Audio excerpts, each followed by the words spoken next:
신고를 받고 버지니아의 딘 드라이브 6700번지로 출동한 페어팩스 카운티 경찰은 헬렌 하건이 다리 사이에 소총을 낀 채 사망한 끔찍한 현장을 보았습니다. 처음엔 이 사건을 헬렌이 어머니 팸을 살인 후 자살한 사건인 줄 알았으나 조사가 계속될수록 숨겨졌던 비극이 드러나게 됩니다. 2017년 여름 헬렌은 버지니아주 맥클린에서 어머니 팸과 그녀의 언니 메건과 함께 살고 있었습니다. 같은 해 가을 헬렌은 대학원을 진학했고 팸은 헬렌에게 집을 지어줄 계획이었습니다. 헬렌은 새 집에 대한 기대로 차 있었습니다. 2017년 7월 14일 금요일 오전 11시 30분 헬렌은 텍사스주 댈러스에 사는 남자친구 카를로스 구티에레스에게 전화를 겁니다. 헬렌은 9시 30분부터 전화를 걸었지만 자고 있던 남자친구는 2시간 뒤인 11시 30분이 되어서야 전화를 받았습니다. 전화 속 헬렌은 흐느끼며 울고 있었습니다. 헬렌은 메건이 자신에게 와서 내가 나쁜 짓을 했어, 내가 엄마를 죽였어 라고 했다고 말합니다. 그러다 갑자기 전화가 끊기고 남자친구가 헬렌에게 전화를 겁니다. 구티에레스는 헬렌에게 즉시 집을 나오라고 하지만 그녀는 집안에 있는 자신의 조카 메건의 딸이 걱정된다고 말합니다. 또한 아래층에서 메건이 어머니의 계좌에서 돈을 이체하려는 소리가 들린다고 말하고 다시 전화를 끊습니다. 오후 1시 헬렌은 구티에레스에게 문자를 보냅니다. 문자의 내용은 언니가 엄마를 미워한다는 내용이었습니다. 오후 1시 15분 구티에레스가 다시 전화를 걸었지만 헬렌은 전화를 받지 않았습니다. 구티에레스는 불안해져 버지니아주 페어팩스의 9111에 전화를 겁니다. 그는 헬렌이 한 말을 전하며 여자친구가 전화를 받지 않고 있다고 말합니다. 자신의 여자친구에게 뭔가 나쁜 일이 생긴 것 같다고 말합니다. 신고를 받고 순찰 경찰은 오후 3시경 헬렌의 집에 도착했습니다. 그들은 제일 먼저 팸을 발견합니다. 그녀는 머리에 2발의 총상을 입고 세탁실 바닥에 얼굴을 아래로 한 차에 누워 있었고 그 위에 담요와 개침대로 덮여 있었습니다. 담요 위에 팸의 핸드폰이 놓여 있었습니다. 경찰은 위층으로 올라갔습니다. 욕조에 기댄 차에 죽은 헬렌 하건을 발견합니다.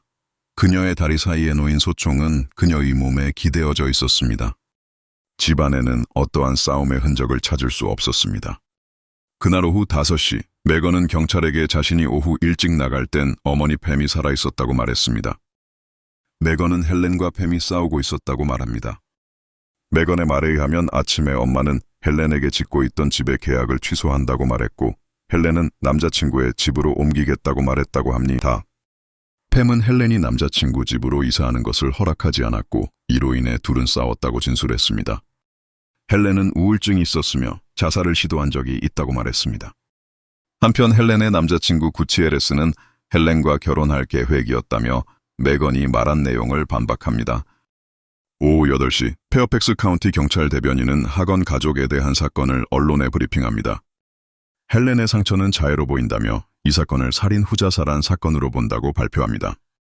살인사건 수사관 브라이언 바이어스는 헬렌이 자살한 것에 확신을 가지지 못했습니다. 범죄 현장 형사 줄리아 엘리엇은 하건의 집을 샅샅이 뒤집니다. 그녀는 단서 몇 가지를 찾아냅니다. 시신을 덮은 담요 위에 시신의 휴대전화가 떨어진 위치를 지적합니다. 이는 누군가 거기에 놓아둔 것임을 암시했습니다. 다른 단서는 헬렌의 사망 현장에 있었습니다. 바닥에는 피가 고일 정도로 많았지만 소총에는 피가 거의 없다는 것이었습니다. 헬렌이 소총을 이용해 자살을 했기에 바닥에는 상당한 양의 피가 흘러 고여 있었습니다. 사용한 소총이 그 자리에 계속 놓여 있었다면 소총에도 피가 묻어 있어야 하지만 바닥에 고인 피의 양에 비해 소총에는 피가 거의 묻지 않았습니다. 헬렌의 휴대전화는 그녀의 근처에서 발견되었습니다. 그날 오전 헬렌은 자신의 휴대전화로 남자친구에게 전화를 하고 문자를 보냈지만 휴대전화에는 지문이 없었습니다. 이는 누군가 휴대전화의 앞면을 닦았다는 증거였습니다. 토요일 총격사건 다음 날 헬렌의 시신을 부검한 결과 그녀의 머리 꼭대기에 총상이 있었고 총알이 목으로 내려간 흔적을 찾습니다. 이는 헬렌의 죽음이 자살이 아니라는 것을 나타냈습니다. 7월 17일 월요일 바이어슨 형사는 캐피탈원 은행에서 음성 메일을 받습니다. 이는 팸의 계좌 사기에 대한 내용이었습니다. 살인 전날 은행은 자신을 팸이라고 주장하는 사람이 전화를 걸어 웨스트버지니아의 부동산 회사로 40만 달러 이상의 돈을 송금해달라는 요청을 했다고 합니다. 전화를 건 사람은 딸 메건을 위해 집을 산다고 말했습니다. 이날은 메건이 웨스트버지니아에 집을 살 수 있는 마지막 날이었습니다. 전화를 건 사람은 보안 질문에 올바르게 대답은 했지만 은행에서는 사기라는 경고가 떠 거래는 중지되었습니다. 은행은 팸에게 전화를 걸어 이 사실을 알리고 경로한 팸은 모든 계좌를 동결했습니다. 메건은 은행에 직접 방문해 엄마의 계좌가 동결된 것을 확인했습니다. 총격 사건 당일 어제와 같은 여성이 아침에 은행에 전화를 걸어 자신은 팸이라고 주장하며 다시 한번 이체를 시도했지만 역시 실패했습니다. 7월 19일 바이어슨 형사는 메건을 4시간 이상 신문합니다. 메건은 자신이 엄마인 척 행세해 돈을 이체하려 시도한 것은 사실이지만 가족을 죽이지는 않았다고 말합니다. 메건 하건은 1983년생으로 아버지 스티브와 어머니 파미 사이에서 태어난 세 자매 중 첫째입니다. 다음으로 애슐리와 헬렌이 태어납니다. 1999년 스티브와 팸은 이혼을 했고 메건은 미군인 프랭크와 결혼했습니다. 2009년 둘 사이에 딸이 태어납니다. 프랭크가 파견되면서 메건과 딸은 로키드 마틴 인사 담당 임원인 어머니 팸과 함께 살기 시작합니다.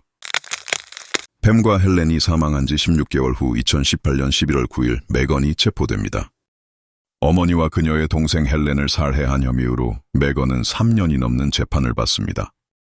검찰은 자신의 집을 사고 싶었던 메건은 파미 헬렌에게 집을 사주려고 하자 질투로 어머니를 죽이고 헬렌에게 덮어 씌우기 위해 헬렌을 죽인 뒤 자살로 꾸몄다고 주장합니다. 살해 도구인 소총은 메건의 남편의 것이었습니다. 메건은 엄마가 자신에게는 어떠한 지원도 없었는데 헬렌에게는 비싼 집을 사주려 하자 질투를 느꼈다고 했습니다. 처음 계좌 이체가 실패 후 초조해진 메건은 이체를 성사시키기 위해선 엄마의 휴대전화가 필요하다는 것을 알게 됐고 그녀는 집으로 가서 엄마를 총으로 쏴 죽인 후 엄마의 휴대전화로 이체를 시도한 것이라고 주장했습니다. 그리고 약 2시간 뒤 위층으로 올라가 동생 헬렌마저 살해하고 자살로 꾸몄다고 주장했습니다. 메건의 변호사는 헬렌이 살인자라고 주장합니다. 헬렌은 평소 정신적으로 불안정해 약물에 의존했으며 남자친구와 헤어지지 않으면 집을 빼앗겠다고 협박한 엄마에게 화가 났다고 주장합니다. 변호사는 헬렌이 엄마를 죽인 후 발가락을 이용해 소총에 반가쇠를 당겼다고 말합니다. 경찰 실험실에선 헬렌이 소총을 이용해 자살이 가능한지 재현하기로 합니다.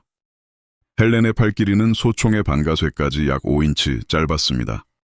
사건 당일 메건의 손에서 채취한 증거에선 메건이 총기를 사용한 흔적을 찾았습니다. 소총의 손잡이에선 헬렌이 아니라 메건의 DNA가 발견되었습니다.